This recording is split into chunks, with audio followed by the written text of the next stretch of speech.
ኳሊቲ ይቀንሳል እንዴ? ሰው ይታዘበኛል። ለምን ገባ ዲዝናና ሲመጣ አው ያሁንም እሷ ላይ ናት አሁንም እሷው ላይ ሰው እንዲለኝ አልፈልግም። ትንሽ የሆነ 2 ደቂቃ ላስላስ አደርጋለሁ። ከዛ በኋላ ጭዌን ጨዋታዬን ጌሜንም ከሆነ ጣይንም ከሆነ ምናምን እያደረኩኝ እንደዛ ነው ሶሻል ሚዲያው መያዝ የምፈልገው። በ2018ም እያየ ነው ቤታ ናት ያለችው። ይሄንን ስሜን ይሄንን ቦታዬን በክብር ይዤ ነው መሄድ የምፈልገው። በቃ እንደ ይሄን ነኝ እኔ በቃ ከዚህ በኋላ ጃፒ ማንንም እኔ ሊለውጠኝ አይችልም። እሷ የምታስበው ጃፒ ወንድ እስኪ ወጥቼ ነው ምረቅጥሽ ምቀጠቅጥሽ እንዴ ጃፒ ከዚህ በላይ እኮ ተሰዳደብ። እንደውም ቲክቶክ ላይ አንሰዳደብም። ቢጎ ላይ እኮ የሰው ልጅ እንዴት እንደሚሰዳደብ ታውቃለህ? እናት አባት የለ ቆሻሻ ለጆሮ የሚቀፍ ስድብ ነው አይደለ? ከዛ ሰምቼ ወጣው ነኝ እኔ። ለስድብ ምንም ችግር የለብኝ። ዝም ብሎ መለጠፍ እኮ ነው። ገብቷል? ቡና ቤት እኮ ትሰሪ ነበር ብለህ ብትል ይሄ ማህበረሰብ ተቀብሎ አንቺ ቡና ቤት የምትሰሪ ነው የሚለው።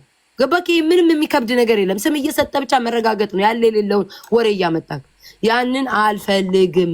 በቃ እኔ አሁን ተመችቶኛል ከተከታዮቼ ጋር ከኔ ጋር በቃ በጣም ኢንጆይ እያረኩት ነው ላይፍን። እግዚአብሔርን በጣም ተመችቶኛል። ላይፍ ተመችቶኛል አሁን ያለሁበት። አሁን እኔም አልቃወምሽም። አሪፍ ነገር ነው ያለሽው። የራስሽ ሙድ አለሽ። በራስሽ ሙድ መንቀሳቀስ ነው ያለብሽ።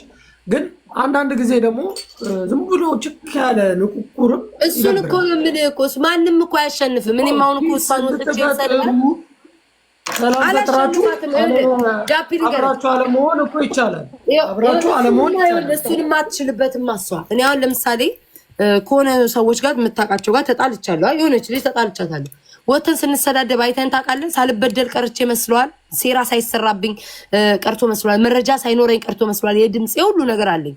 ግን የሰው ልጅ ጥሩ ነገር ሲያሳልፍ ግን በቃ አልፈልግሽም ብለህ ተከባብረህ አንቺም እዛው ባለሽበት እኔም እዚሁ ባለሁበት ብለህ ተከባብረህ ትተዋለህ። ነገር አለቀ። ደግሞ ተናግሬያት ቢሆን ወጣ ብትናገር ችግር የለውም። በጌም የተነሳ ክፉ ሳልናገር ምን ሳልናገር የጀመረችው ራሷ ናት። ታውቀዋለች። አሽሙርም አላወራው ምንም ወሬ ጭፈራይ ነው። ለሌላ ሰው ድምጽ